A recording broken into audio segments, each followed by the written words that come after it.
at the end of August, I went on an amazing trip to Croatia, and what I think was a really excellent itinerary if you were going to go to Croatia. So I kind of want to walk you through what that was, the 3 main cities that we stopped by, and if you're ever in Croatia, this is the way I think you should do it. So first off, major props to my friend that I traveled with, Abby, because she planned these 3 different stops for us. She is an amazing person to travel with. If you are someone who's interested in off-roading or trophy truck racing or anything, she has a YouTube channel and you should definitely check that out, and I'll put it in the description and all that. Anyways, end of August is when we did this trip to Croatia. The way that it went is I flew out of LAX and flew into Zagreb, Croatia, which is actually the capital of Croatia, which I feel like you never really hear Zagreb. It's always like Split or Dubrovnik, but it's actually the biggest city there and very populated, but we didn't actually spend much time there. So I flew there.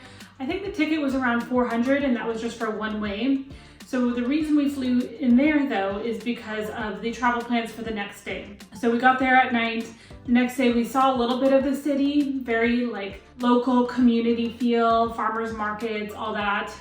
Fun fact, we did have the best coffee that we've had in all of Croatia in Zagreb. So that was really good. Then we basically started our 2-hour drive to the Plitvice Lakes. It's 2 hours to get to the Plitvice Lakes National Park. Well, actually to our Airbnb, which was about 15 minutes from the parks. And the thing about driving in Croatia, it's totally fine, not anything crazy. It's just very slow. Like the speed limit is a lot slower. Everyone drives a lot slower. So keep that in mind if you're ever in Croatia and you're driving somewhere. So we then get to our Airbnb, which was stunning. Our Airbnb was on a lavender farm and it did not disappoint. It smelled like lavender. It smelled heavenly.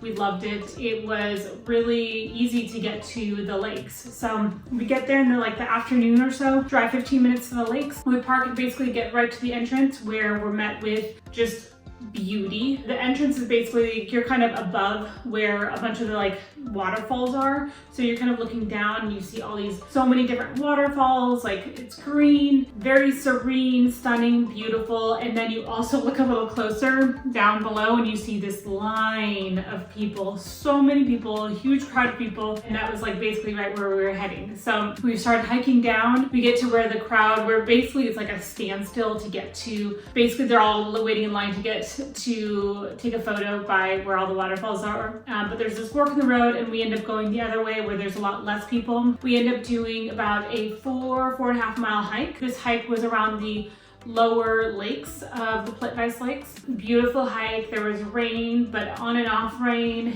Very, very warm. This was late August. Crystal clear, turquoise blue lakes, all kinds of different waterfalls. Such a beautiful hike. And it was a loop. So then we ended up getting back to where that crowd was, where that fork was, probably around 5 p.m. and it was basically empty. So everyone had basically left. That would be my huge recommendation, is if you're ever going to the Plitvice Lakes and you want that photo or scene for a photo, go get there around 5 or 6 p.m. It's still end of summer, so it's still light out. Okay, so then fast forward to the next day, we basically go back to the lakes. Only this time we are doing the upper lakes. So there's a lower and then the upper lakes for Plitvice Lakes. And that one was a little bit of a longer hike, I think 5.5 miles. And again, so many different waterfalls. There's literally waterfalls everywhere. And each waterfall looks a little bit different, but it also makes you wonder, did I already see that? Are we going in circles? But no. Yeah, just in general, beautiful hike. Very kind people there as well. I mean, they're all tourists and travelers, but we had nothing but great experiences there. After the hike, we started our journey to the second destination, which was Split Croatia. Split Croatia is a coastal gem. It is this mix of old architecture mixed with just a modern beachy vibe of locals and community and some tourists, but it just felt very family community oriented, and I loved that.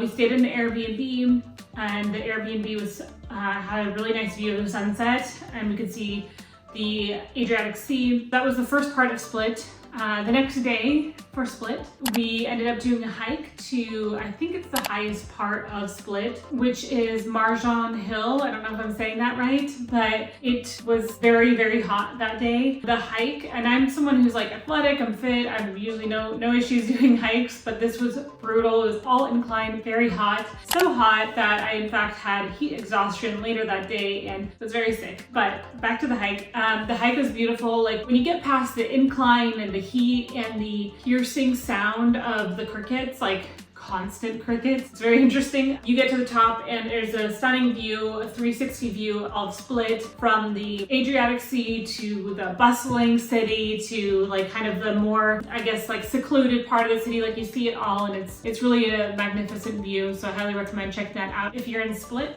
From there, we started our work day. So while in Split, while we were in Croatia, kind of our schedule during the week, we think we took one full day off. But other than that, during the week, the first part of the day, basically up until 3 p.m., we were exploring the town, doing some tours. When 3 p.m. hit, that's kind of when we went into work mode until 10 or 11 at night, maybe even sometimes midnight, and either worked at the Airbnb or at cafes. I really love that schedule, and it's really only something you can have in Europe, but thankfully there's tons and tons of places that you can see in Europe to be able to make that schedule work. The next day in Split, this was the day after the awful sickness from heat exhaustion, or I don't think it was food poisoning, I think it was heat exhaustion. Anyways, felt so much better, and we ended up doing a really, really fun boat tour. The boat tour took us to 3 different islands. We got to explore one of the islands, and then the other 2 we did some more like snorkeling and diving. The waters are really clear there, like you can see underneath the water from the boat. The only thing that was interesting though,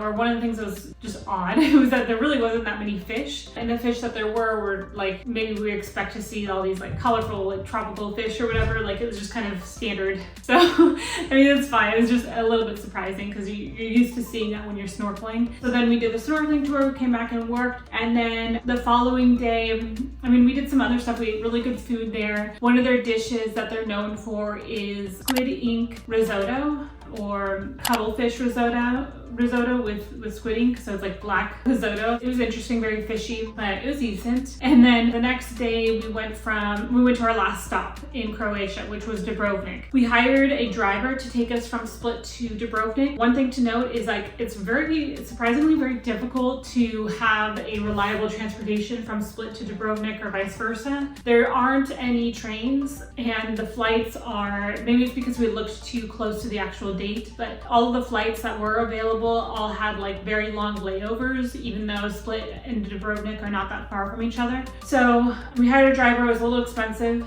I'd probably do that a little bit different next time, just do some research ahead of time. Yeah, but the drive to Dubrovnik was so beautiful. It really reminded me of the PCH. We stopped at Stone, Croatia, which is a salt mine town where they have a salt mine where they use tools. They only use the tools that they used in the 1300s. So it's not like they don't use updated technology, even though they totally could. So I think it like makes the town very charming. A lot of the locals there don't speak any English, and I remember we had really good coffee and pastries there, because I mean that's what you do in Europe, right? We get to Dubrovnik. Dubrovnik is such a unique town. The way that I describe Dubrovnik is it's kind of like if you were to put a like ancient town, ancient castle right in the middle of Malibu. It's a coastal town. You have the Adriatic Sea, you have these soaring cliffs that go into the sea, and then you have red roof homes and buildings, and then you have these ancient walls, kind of like castle walls that are right in the middle of the city. And so it's this mix of beach town and old ancient city and more like local feels. It's just very, very unique. In Dubrovnik, we stayed at the Hilton, which is a really nice hotel. This was super helpful because we were there like basically right in the middle of the week until Friday. Friday is the day that we took off, but the days that we were there in the middle of the week, we really needed like to make sure we had a good place to work. So they had great options for like meeting rooms and